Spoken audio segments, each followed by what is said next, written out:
Qarabağ heyəti gücləndirmək üçün yeni futbolçu axtarışlarını davam etdirir. Bunu Ağdam təmsilçisinin baş məşqçisi Qurban Qurbanov Kiyev Dinamosu ilə UEFA Konferans Liqasının 3-cü təsnifat mərhələsinin ilk maçından öncə mətbuat konfransında deyib.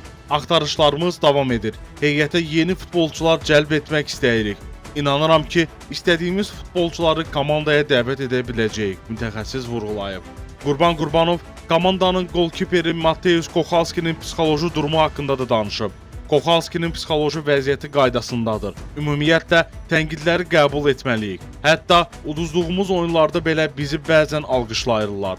Kochalski CSKA ilə Sofiyadakı oyunda sadəcə penaltilər seriyasında kömək edə bilmədi. Oyunlardakı çıxışı qənaət bəxş idi, narazı qalmadım.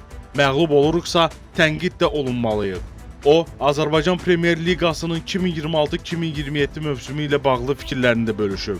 Növbəti çempionat daha gərgin keçəcək, daha səliqəli və diqqətli hazırlaşmalıyıq. Amma hələ Avrokubokları düşünmürük. Qeyd edək ki, Dinamo Qarabağ maçı sabah Bakı vaxtı ilə saat 21:00-da Polşadakı Lublin arenada start götürəcək.